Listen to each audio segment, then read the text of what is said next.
Amen, amen, amen. Applaudissons pour la gloire de Dieu. Merci Seigneur, merci. Amen, asseyez-vous. C'est le premier dimanche de cette année 2018. Le message que j'avais préparé ce matin pour l'Assemblée de Dieu, c'était pour vous motiver. Il avait comme thème « Sois actif ». Amen. Amen. Sois actif. Dieu aimerait que nous soyons actifs tout au long de cette année. Dieu n'a pas besoin de paresseux ni de fainéants, mais il a besoin de courageux. Mon frère, ma soeur, ne te décourage pas. Ne regarde pas par-ci, par-là, parce que ton compagnon n'est pas là à côté de toi. Alléluia. Mais Dieu, il t'avait appelé toi-même tel que tu es. Il ne t'a pas appelé avec un groupe de gens. Il t'avait appelé d'abord individuellement. Puisque l'appel que nous recevons est d'abord individuel. Amen. Et quand il nous a appelés pour lui être fidèle. Et ce matin, il aimerait que je te motive. Il te demande d'être actif. Amen. D'être actif dans les affaires du royaume. Celui qui est actif,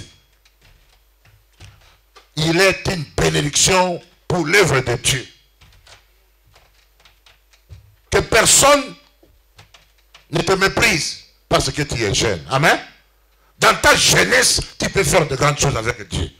On a besoin de jeunes mobiles. On a besoin de jeunes actifs. Dites avec moi, je suis actif. Je ne suis pas seulement actif. Je ne suis pas seulement actif dans les choses du monde. Mais je suis actif pour les affaires de Dieu. Dieu aimerait que tu sois actif. Nous devons regarder vers Jésus, celui qui nous a appelés. Il ne nous abandonnera pas. Il est avec nous. Alléluia. Applaudissez si vous êtes d'accord avec nous. Ne regardez pas par-ci, par-là. Mais demande l'aide à Dieu pour vous donner ce courage-là. De lui être utile. Voilà pourquoi il aimerait que cette année, nous soyons actifs. Actifs. Et soutenir l'œuvre du Seigneur par nos prières. Et par ce que Dieu nous appelle de faire. Voilà pourquoi je vous demande d'être actifs. Voilà pourquoi j'aimerais vous donner ce même verset que vous connaissez tous dans Matthieu 6, 33. Quelqu'un vient nous lire ce verset. Matthieu 6, 33. Restons actifs cette année. Et Dieu, il va faire de grandes choses avec nous. Si nous sommes là éveillés, si nous sommes prêts, si nous sommes disposés, il va nous utiliser pour sa gloire. Quelqu'un, il nous lit Matthieu 6, 33. Oui. Cherchez premièrement le royaume et la justice de Dieu. Et toutes choses vous seront données par-dessus. Amen. Amen. Je crois que nous connaissons tous ces versets-là. Et je n'aimerais pas que vous puissiez le réciter comme des perroquets. Amen. Il faut que vous méditiez ces passages-là, ces versets-là. Qu'est-ce que Dieu veut nous dire? Il veut te parler, il veut te dire quoi dans ces versets? Nous devons d'abord, chacun de nous, nous devons être actifs. À faire quoi? À chercher premièrement le royaume des cieux. C'est à toi de faire l'œuvre de Dieu. Il nous a appelés à bâtir son royaume. Et c'est le travail de chacun de nous. Il ne faut pas que nous soyons dans la distraction. Nous devons rester actifs pour bâtir le royaume de Dieu, pour élever le royaume de Dieu, pour faire avancer les affaires du royaume. Mais de quelle manière nous allons le faire si nous ne sommes pas actifs? Quelqu'un qui est actif il est éveillé. Il est disposé. Il est toujours présent. Il est là dans toutes les circonstances.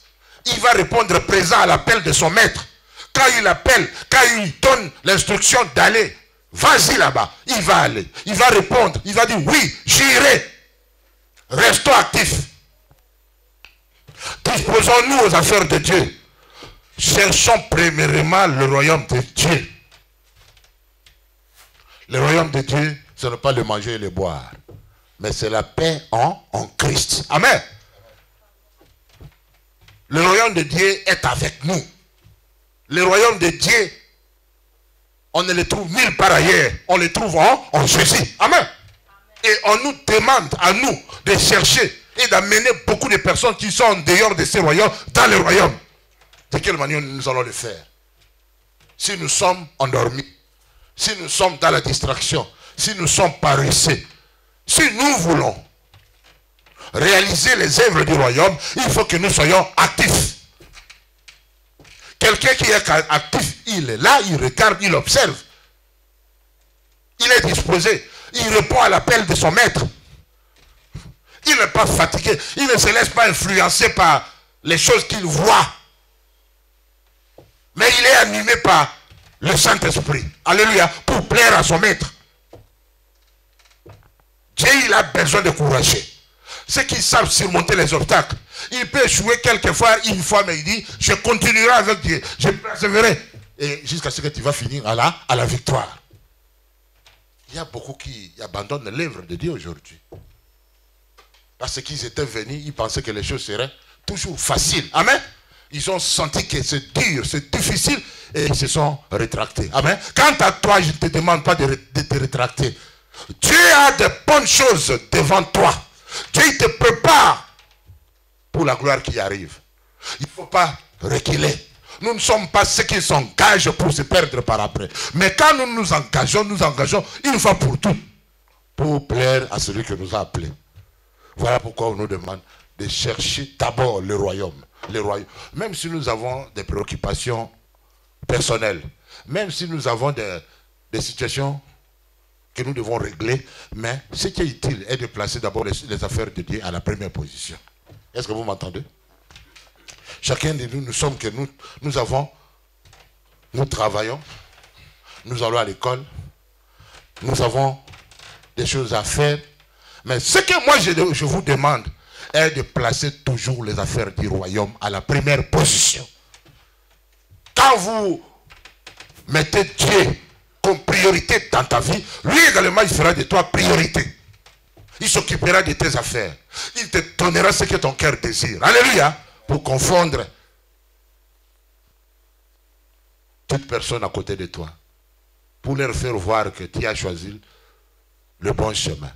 Tu as choisi ce qui est meilleur.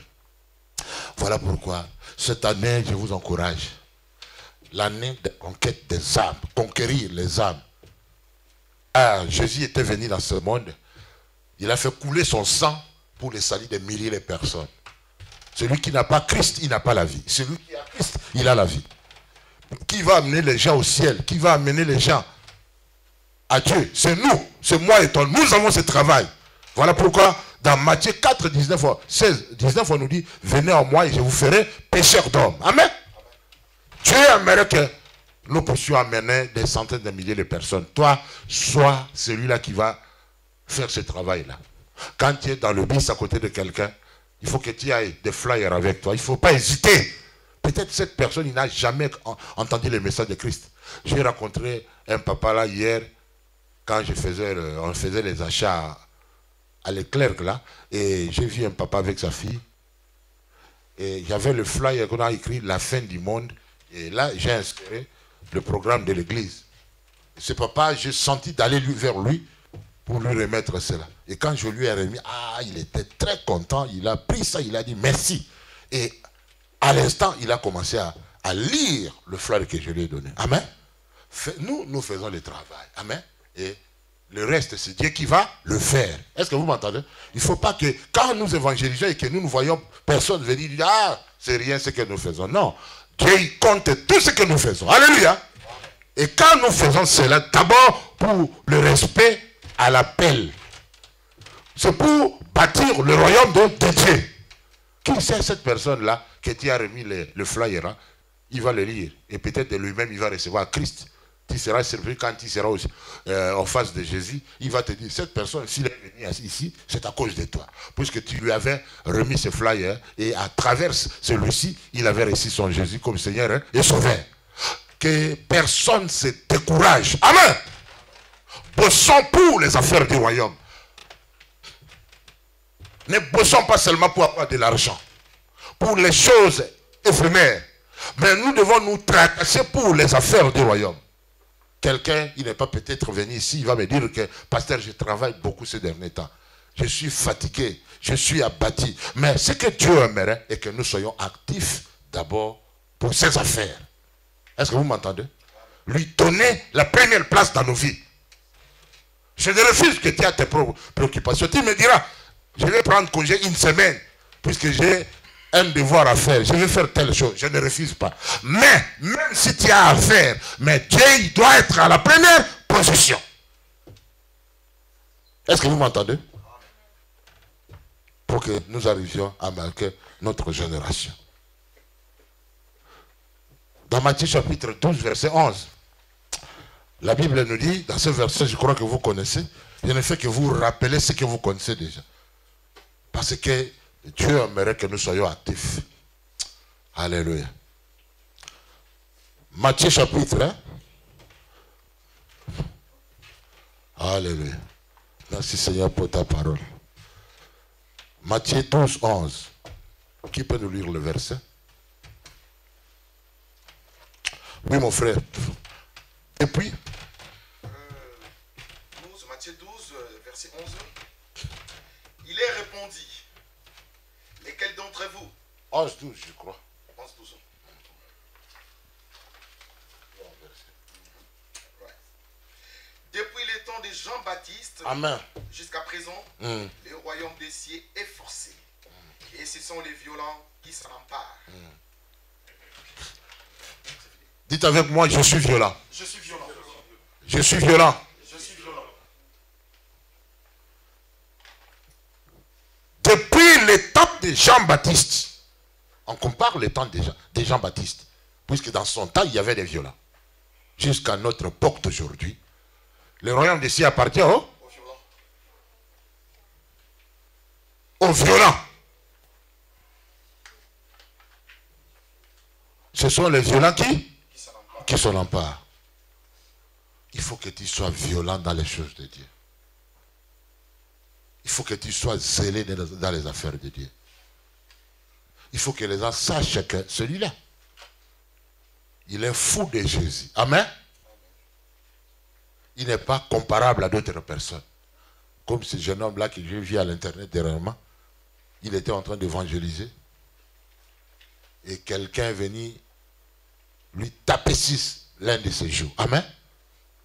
Puisqu'il c'était une dame ou une fille, il était en colère contre lui. Mais malgré cela, lui continue à parler de Christ. Amen. Il faut que tu sois violent pour les affaires du royaume. Amen. Dans la période comme celui-ci, où beaucoup de personnes se refroidissent, où beaucoup de personnes aimeraient rester chez eux à la maison. Mais toi, tu peux changer la donne. Amen. Mets-toi debout. Engage-toi dans les affaires de Dieu. Sensibilise les gens pour le Seigneur. Il ne faut pas faillir. Il ne faut pas te décourager. Tu es actif. Et Dieu veut que par toi, tu changes les choses même au niveau de cette église. Amen. Beaucoup parmi nous, nous sommes actifs au Facebook.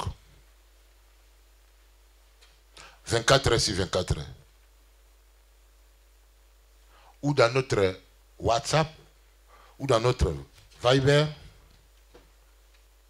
ou dans notre Messenger.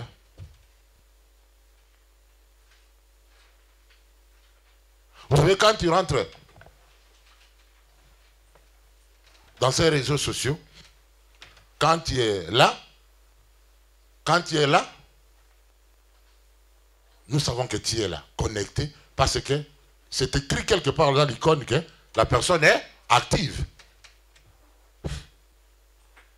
Mais Là, tu restes là, des heures et des heures, connecté, actif. Je te posais la question, qu'est-ce que toi tu fais là? Qu'est-ce que tu es en train de parler? Quelles choses, des choses tu écris à ces gens qui sont connectés avec toi? Tu es actif 24 sur 24 heures pour des futilités, pour des choses qui amènent nulle part. Je te vois toujours connecté. Je te vois toujours actif. Pour n'importe quoi. Mais ce matin, je voudrais te demander à rester actif dans les affaires du royaume. Amen. Mais Dieu, il aimerait que nous soyons connectés pour lui. Les temps auxquels nous passons à l'internet, au Facebook, à parler du matin au soir, à envoyer des SMS. Amen. Ça ne nous préoccupe rien. Au lieu de prendre ce temps-là pour aller même à la gare, distribuer quelques flyers, là tu t'occupes pour les affaires de ton Dieu. Et il te sera reconnaissant pour cela. Alléluia.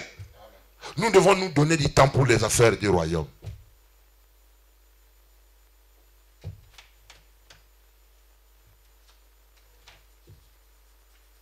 Combien de fois par semaine, toi, tu évangélises? Est-ce que tu as le temps au moins de toi-même prendre le flyer qu'on vous donne là, d'aller dans un coin et commencer à mettre même dans les boîtes postales? Quand tu as ce souci-là, il ne faut pas travailler seulement pour le royaume pour que les gens te voient. Mais tu dois le faire même si les gens ne te voient pas. Mais Dieu, il voit cela. Et on tiendra compte. Amen. Que le pasteur ne vous force pas à faire ce travail. Nous sommes appelés à faire cela. Et nous ne sommes pas seulement appelés à remettre le flyer, mais on peut aussi parler à nos amis, aux amis que nous avons dans nos portables. Nous devons leur inviter, nous devons leur dire que Jésus les aime.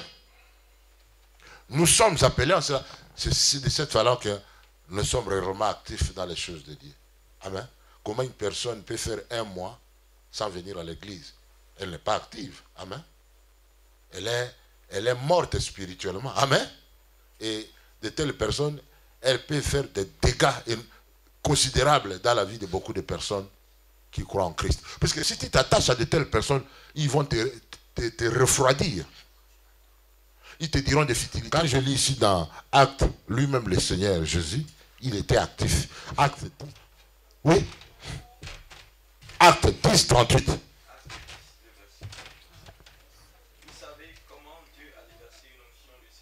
Oui. Et de puissance sur Jésus de Nazareth qui allait de lieu en lieu en faisant le bien et en guérissant tous ceux qui étaient sous la domination du diable parce que Dieu était avec eux.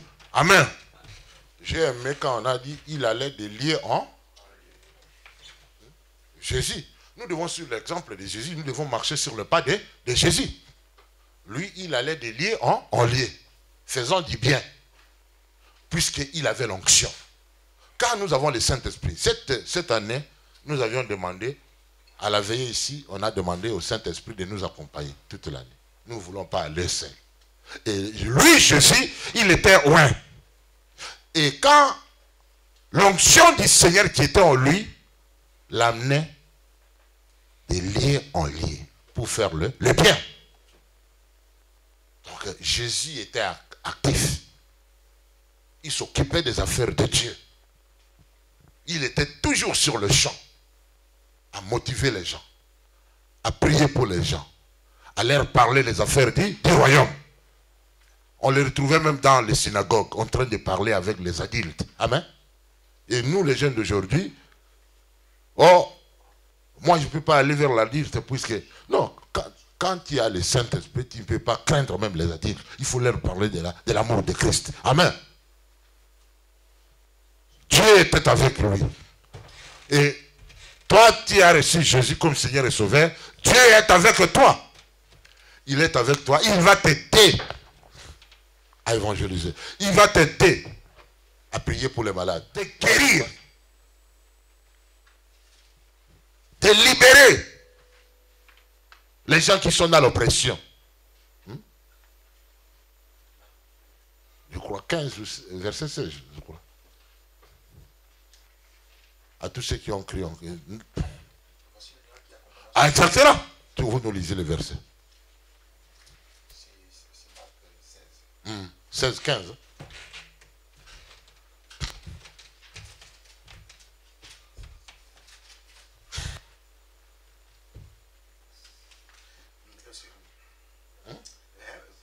Celui qui croira, qui sera baptisé, sera sauvé. Oui.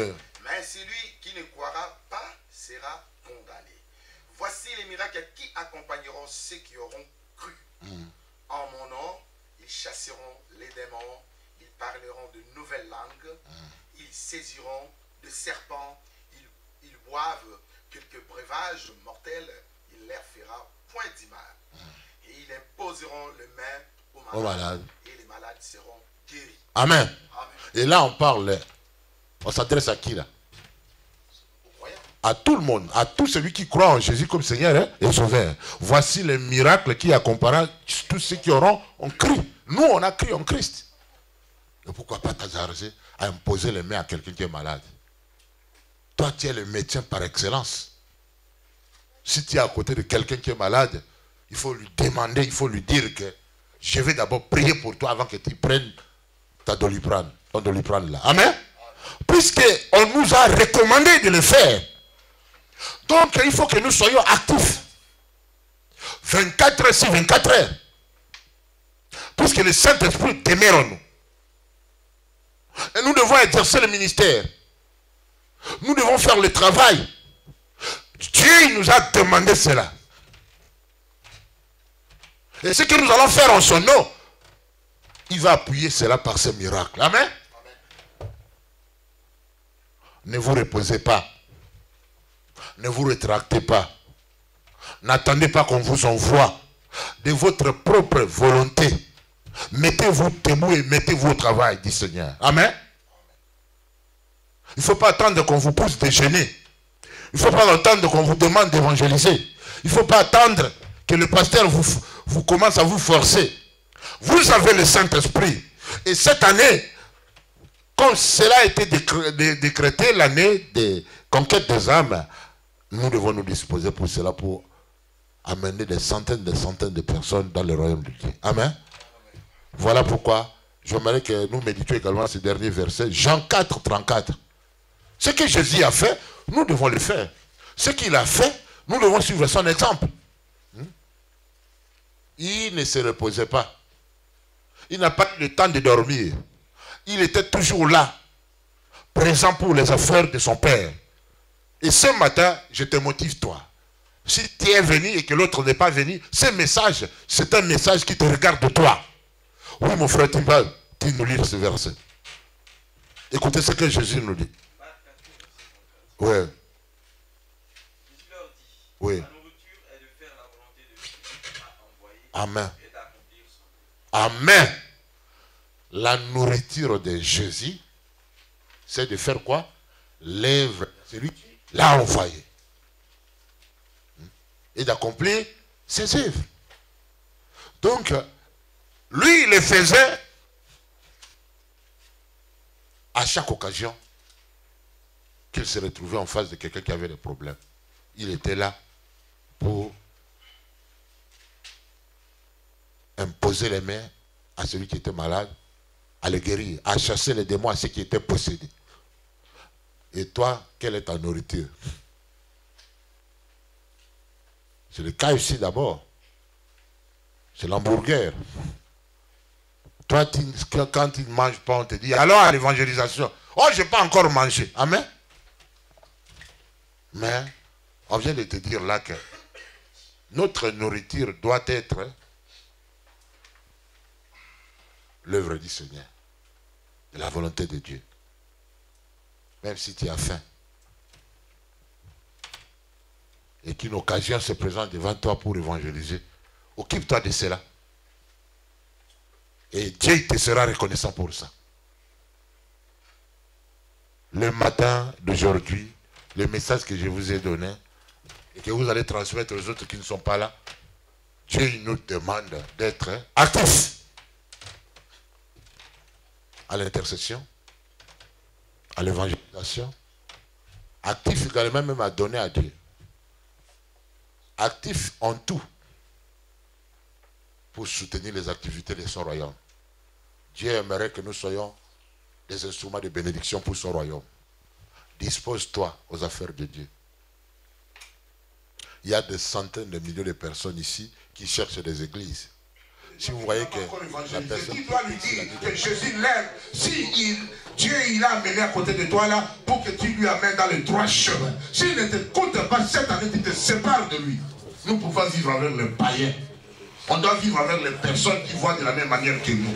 Puisque la Bible nous dit dans Amos 3:3, des personnes qui ne voient pas de la même manière ne peuvent pas marcher ensemble. Toi, tu es toujours à côté de ces païens-là. Qu'est-ce que tu as l'habitude de parler avec lui? Il ne veut pas s'engager dans les affaires du royaume. Sépare-toi avec lui.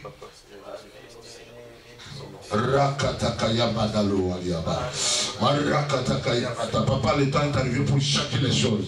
Le temps est arrivé pour changer la donne dans cette église. Le temps est arrivé, Seigneur, pour que ceux qui se sont affaiblis, Seigneur, toi tu leur motives.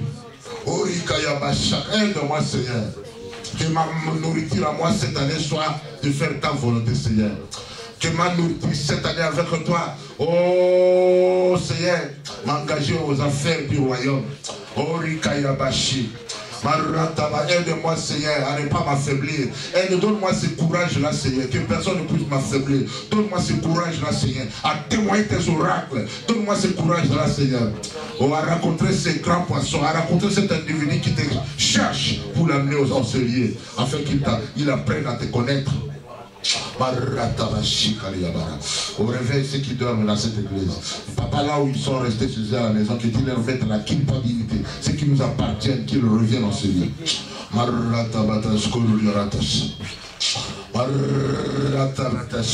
Aide ces noyaux des jeunes, Seigneur, oh, à devenir puissants. Oh, il va changer la donne dans cette église.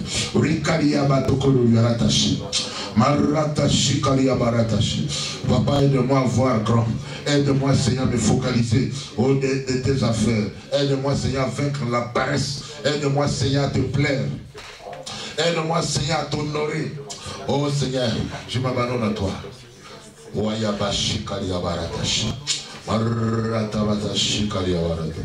Dites avec moi, Jésus, merci pour ce message de motivation. Aide-moi à rester actif pour te plaire. À chaque fois que tu me demandes de faire quelque chose pour l'avancement de ton royaume, dispose-moi. Dispose-moi. Fais-moi rencontrer les gens qui te cherchent, les gens qui n'ont pas de berger, les gens qui n'ont pas d'église, pour les orienter en cet endroit. Ce n'est que toi qui peux faire une telle chose. Amène-nous, Seigneur, les gens qui aiment te servir dans ton royaume, dans cette église. Nous savons que le Saint-Esprit qui s'occupe des partages des âmes dans les églises locales pense aussi à notre église. On voit nous des gens qui vont venir travailler ensemble avec nous pour faire avancer ton royaume. Nous te faisons confiance. Tu ne nous abandonneras pas. Nous savons, Seigneur, que tu seras fidèle à ta parole. Merci. Merci pour ta parole de ce matin. Je suis actif. Je suis actif. Je suis actif. Amen. Applaudissons pour la parole. C'est les témoignages, on doit sourire. Amen. Il y a quelques, je veux dire, l'année dernière, en 2016, je devrais valider un module, un crédit pour valider mon diplôme. Et depuis, je crois, après mon stage en avril 2016, cet examen-là, pour valider mon module, je l'ai commencé à le faire, je crois, au mois de juillet. Et donc, depuis le mois de juillet 2016, enfin, je refais l'examen, je ne sais plus combien de fois, mais je l'ai refait. Et j'ai même soumis à l'église cette prière d'intercession. Et Dieu merci, là, enfin, fin 2017, Dieu merci, j'ai eu le résultat et ça a été positif.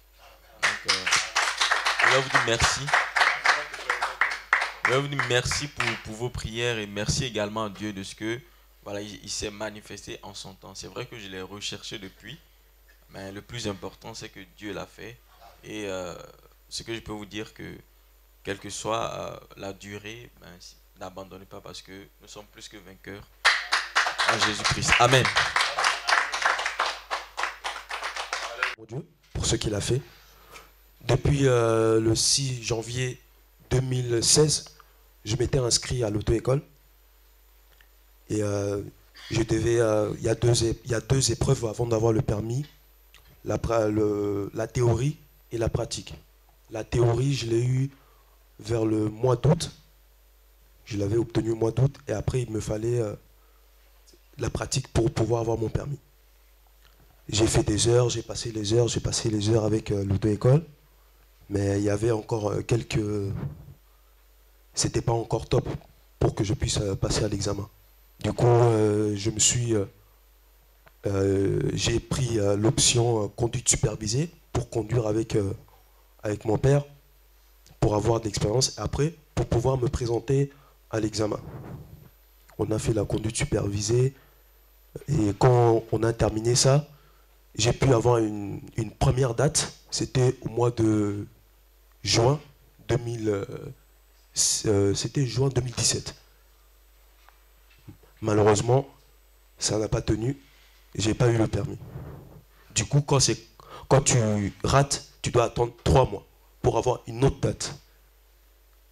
Bon, je ne me suis pas découragé, même si ça m'a fait mal, je me suis dit, bon, on va s'accrocher et retenter encore. J'ai pris encore des heures avec l'auto-école. J'ai continué. Et 3 mois après, j'ai repris encore une autre date. C'était cette fois-ci le 4 octobre 2017. Je suis allé à l'examen. À cause d'une faute éliminatoire, tout se passait bien. Je conduisais, tout se passait bien. J'arrive à l'autoroute, je m'insère. Il y a un camion, je ne sais d'où. Elle est sortie, je ne sais d'où. Et moi, je devais m'insérer. Le camion était à côté et il y a eu un peu d'hésitation. Paf! L'examinateur a touché le volant. C'était perdu. Ça fait 2 fois que j'ai raté le permis. Là, j'étais vraiment abattu. J'étais même... j'ai commencé à perdre courage parce que je voyais des jeunes qui ont l'âge de mes petits frères. Eux, ils allaient, une fois, boum, ils réussissent le permis. J'avais des amis qui se sont inscrits après moi. Ils ont eu le permis avant moi. Ça me faisait mal parce que j'ai raté, je devais attendre encore 3 mois. Et c'était vraiment une période vraiment difficile. Je voyais les autres qui allaient en voiture, moi j'allais toujours en transport. C'était vraiment un moment difficile. Mais comme Dieu est fidèle, il fait toutes choses bon à son temps. Ces moments-là, c'est pour nous permettre aussi d'apprendre la patience. Je le remercie parce que 3 mois après, au mois de janvier 2018, j'ai pris une date le 2 janvier. Vous savez, des fois, le diable est toujours là pour nous tenter dans nos pensées. Quand vous ratez 2 fois, vous savez, il y a toujours une petite peur. J'ai raté 2 fois, l'examinateur il risque d'appuyer sur la pédale, il risque de toucher le volant. À chaque fois, je me posais à ces pensées, j'ai proclamé à chaque fois, je déclarais à chaque fois, cette fois-ci, je l'aurai. Cette fois-ci, je l'aurai. Et malgré que, depuis le mois d'octobre, 4 octobre, quand je l'ai raté, il fallait que j'attende 3 mois. Pendant toute cette période, je ne conduisais pas vraiment. J'avais peur aussi de perdre un peu la main, tout ça, je ne conduisais pas vraiment. Bon, je me suis accroché quand même, j'ai pris la date le 2 janvier, j'ai pris 2 heures avant le 2 pour conduire avec l'auto-école. J'ai conduit avec l'auto-école, ça s'était pas très bien passé. Je ne voulais pas le dire aux gens. Mais je suis resté optimiste. Je suis parti le 2 janvier. J'ai passé l'examen et gloire à Dieu, j'ai obtenu mon permis. Et je remercie tout le monde. Je remercie vraiment du fond du cœur pour toutes vos prières. Merci, merci. Que Dieu vous bénisse.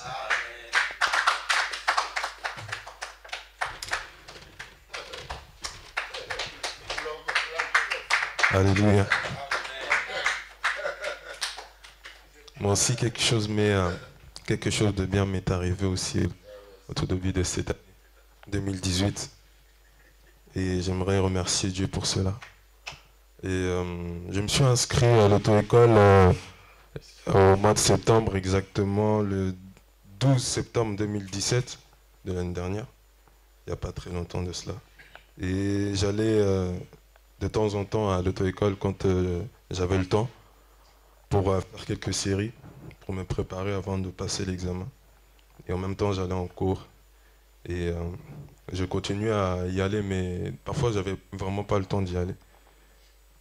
Mais j'ai commencé petit à petit à retenir des choses dans certaines séries que je faisais. Et je m'entraînais aussi à la maison, avec le livret d'apprentissage qu'on nous avait donné après l'inscription. Et j'y allais régulièrement. Et vers le mois de décembre, on était en vacances. Mais on était en vacances. Et les vacances d'octobre, j'ai pas pu y aller. Mais je comptais y aller pour me préparer. Mais j'ai pas pu, comme on avait les répétitions pour la journée de la jeunesse. Du coup, je me suis dit que je vais reporter ça aux vacances du mois de décembre. Et quand on est arrivé au mois de décembre, la toute première semaine, je me suis dit je vais me concentrer que sur ça. Et c'est ce que j'ai fait, je me suis concentré que sur le code. Je faisais que d'aller à l'auto-école pour m'entraîner. J'étais tout le temps le premier à arriver là-bas.